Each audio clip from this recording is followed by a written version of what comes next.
जो 3,000 करोड़ रुपए का हेरा फेरी कहीं है चर्चा आज बिहार में? उसमें छोटे मोटे क्लर्क लेवल के लोगों का गिरफ्तारी हुई, सभी बड़े अधिकारी और सभी बड़े नेता बच गए। तो मैं मांग करता हूं कि आप इस मामले को, थर्ड पार्टी का मतलब समझ रहे हैं, राज्य के बाहर होता है, और थर्ड पार्टी का मतलब होता है सीबीआई भी होता है। फिर भी हम ये नहीं करें कि सीबीआई ही, जिससे ज़रूरत है जांच कराने का काम करे, तभी जाकर के नीतीश कुमार जी पता चलेगा कि आपने बिहार को किस तरह से मिस रूल्ड किया है और अब लगातार मिस लीड कर रहे हैं राज्य को।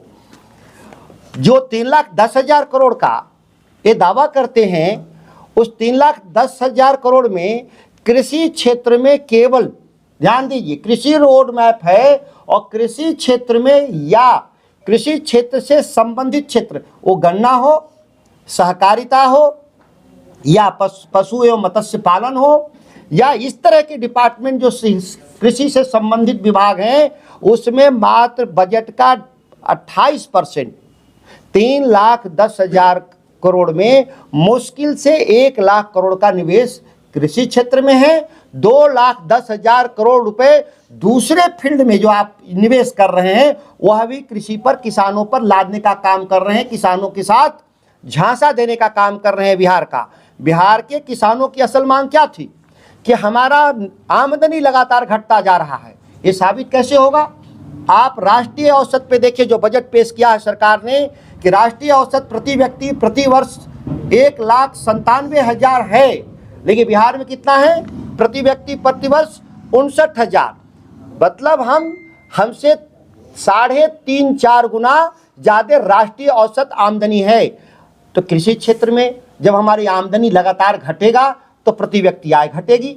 इसके लिए मंडी कानून की जरूरत थी। मंडी कानून को आज देश के किसान मंडी कानून लागू करने के लिए और एमएसपी को लागू करने के लिए पंजाब हरियाणा के किसान बॉर्डर पे धरना दे रहे हैं। भारत सरकार वार्ता कर रही है कि हम आपकी बात सुनने को तैयार हैं, लेकिन बिहार में की सरकार आज तक मंडी कानून 2006 से समाप्त है, उसको आज तक लागू करने का ये लोग प्रयास नहीं किया, ना ही इनके कान पे कोई जू रेंगा। मैं इस पत्र को मंत्री के रूप में पीत पत्र के माध्यम से लिखा था कि जो मंडी कानून आपने निरस्त किया है, उसके पुनर्बहाल के लिए कानून आप लाएं, लेकिन आज तक उस पर क्या कार्रवाई हुई? बिहार की जनता अच्छी तरह से भली भांति से परिचित है। यहाँ तक कि मैंने विधानसभा के भीतर भी मैं निजी विधेयक भी लाया था और 2 बार मैंने प्रेस कॉन्फ्रेंस भी किया।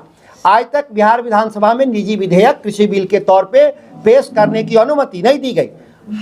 हद स्थिति ये है कि निजी विधेयक पेश करने का मौलिक अधिकार विधानसभा के सदस्यों को है। कृषि पर आपत्ति था, लेकिन अन्य मुद्दों पर भी निजी विधेयक पेश करने का लगातार सरकार के द्वारा विरोध होने से विधानसभा के भीतर निजी विधेयक पेश नहीं हो रहे हैं। यह चिंता का विषय है कि पिछले करीब 40 सालों से निजी विधेयक नहीं आ पा रहा है, जिसमें सबसे ज़्यादा अपने को लोकतांत्रिक कहने वाले बिहार के मुख्यमंत्री नीतीश कुमार के राज 19 साल में एक भी निजी विधेयक नहीं आ पाया। ये सवाल सबके सामने है। बजट को लेकर के मुझे ज़्यादा इसलिए नहीं कहना है कि आप लगातार देख रहे हैं कि पिछले 4 सालों से राजस्व घाटा बढ़ा है। राजस्व घाटा बढ़ा नहीं, जो राज्य 2004 में आदरणीय मुख्यमंत्री हमारी तत्कालीन राबड़ी देवी के सरकार के अंतिम कालखंड में राजस्व अधिशेष वाला राज्य, पिछले 4 साल से राजस्व डेफिसिट, घाटे का शुरू हो गया, और जिसका परिणाम क्या निकल रहा है कि पूरे राज्य का राजकोषीय व्यवस्था चरमराता जा रहा है। जीडीपी का 3.5% से ज़्यादा हमारा घाटा नहीं होना चाहिए।